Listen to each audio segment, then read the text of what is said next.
सभी को नमस्कार, सुप्रभात। आज हम 12वीं कक्षा आरोह भाग 2 से एक गीत नामक कविता किस्सा प्रसंग व्याख्या करने हेतु आपके सामने उपस्थित हैं, जिसके कवि श्री हरिवंश राय बच्चन जी हैं। हरिवंश राय बच्चन जी के जीवन परिचय और उनकी कविता आत्म परिचय से हम पहले परिचित हो चुके हैं। उसकी सप्रसंग व्याख्या आप पूरा वीडियो में देख सकते हैं। अब हम एक गीत जो कि उनके गीत संग्रह निशा निमंत्रण से अवतरित है को पढ़ेंगे, तो ध्यान से सुने। इसकी सप्रसंग व्याख्या करनी है और काव्य सौंदर्य लिखना है। शुरू करते हैं। बड़ा सुंदर गीत है, गाया जा सकता है। कवि कहता है, दिन जल्दी जल्दी ढलता है, दिन जल्दी जल्दी ढलता है, हो जाए न पथ में रात कहीं, मंजिल भी तो है दूर नहीं, यह सोच थका दिन का पंथी, भी जल्दी जल्दी चलता है, दिन जल्दी जल्दी ढलता है। देखिए कितना सुंदर वर्णन किया है। सबसे पहले प्रसंग आप लिखेंगे। प्रस्तुत काव्यांश हमारी हिंदी की पाठ्य पुस्तक आरोह भाग 2 में संकलित कवि हरिवंश राय बच्चन द्वारा रचित एक गीत नामक कविता से अवतरित है। श्री हरिवंश राय बच्चन जी हालावाद, प्रेम और सौंदर्य के कवि माने जाते हैं। इस काव्यांश में कवि ने समय की परिवर्तनशीलता और उसकी गतिशीलता के बारे में बड़ा सुंदर वर्णन किया है। देखिए व्याख्या आप कैसे करेंगे, लिखेंगे। दिन जल्दी जल्दी ढलता है। कवि कहता है, समय परिवर्तनशील है, वह किसी का इंतज़ार नहीं करता, किसी के लिए नहीं रुकता। हो जाए न पथ में रात कहीं, मंजिल भी तो दूर नहीं, यह सोच थका दिन का पंथी। कि दिन में चलने वाला पथिक, कोई यात्री, सूर्य रूपी यात्री भी लिख सकते हैं आप। कोई यात्री हो न जाए पथ में रात कहीं, यह सोचता है कि रास्ते में ही कहीं रात न हो जाए, देर न हो जाए, मंजिल उसकी दूर नहीं है। यह विचार उसके मन में आता है और यह सोचकर वह जल्दी जल्दी चलने लगता है।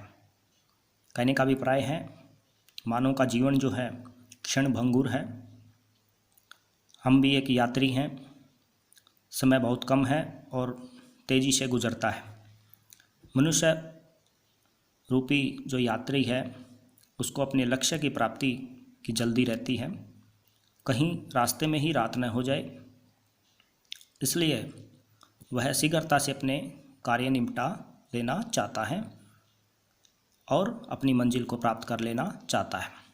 तो कवि कहता है कि दिन अति शीघ्रता से व्यतीत होता है। ये आप लिखेंगे। आगे चलते हैं। इस काव्यांश में देखिए, बच्चे प्रत्याशा में होंगे, नीड़ों से झांक रहे होंगे, यह ध्यान पैरों में चिड़िया के, भरता कितनी चंचलता है, दिन जल्दी जल्दी ढलता है। तो यहाँ पर कवि जो है इस काव्यांश में किसी पक्षियों का वर्णन करता है जो अपने बच्चों के प्रति वात्सल्य भाव से व्याकुल हैं। उनका भाव चित्रित किया गया है। कवि का कहता है, बच्चे प्रत्याशा में होंगे। प्रत्याशा होती है आशा, कि बच्चे जो हैं, चूजे जो हैं, इस आशा में होंगे, नीड़ों से झांक रहे होंगे। उनको आशा है कि उनके माता पिता आएंगे, उनके लिए भोजन लाएंगे, और नीड़ों से झांक रहे होंगे अपने घोंसलों से। नीड़ होते हैं घोंसले, घोंसलों से झांक रहे होंगे। यह ध्यान पैरों में चिड़ियों के, और चिड़ियों को जब यह ध्यान आता है, अपने बच्चों के बारे में सोचती है या उनकी बच्चों की याद आती है, तो भरता कितनी चंचलता है, उनके पैरों में कितनी चंचलता आ जाती है,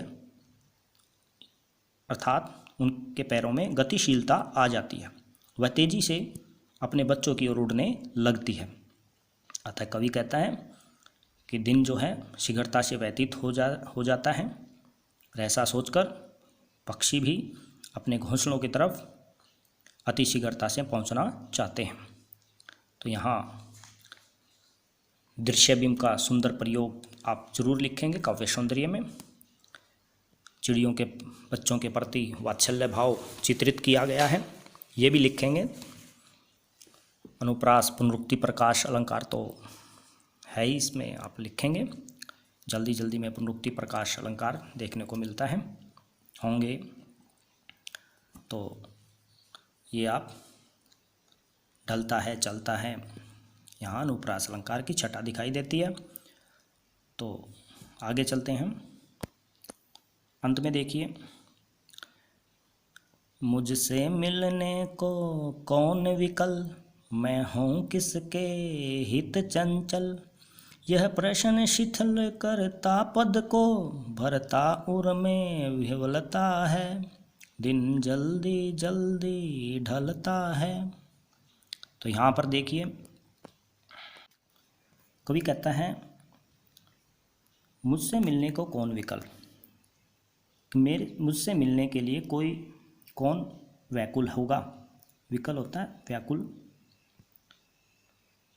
मैं हूँ किसके हित चंचल, अर्थात मुझसे मिलने के लिए कोई नहीं है जो मेरा इंतज़ार करता हो, इसलिए मैं किसके लिए चंचल हो जाऊँ, किसके लिए गतिशील बनूँ, किसके लिए मंजिल पर शीघ्रता से जाने का प्रयास करूं। अर्थात कवि वियोग में पीड़ित है, उसकी राह देखने वाला कोई नहीं है, वह अकेलेपन से जूझ रहा है।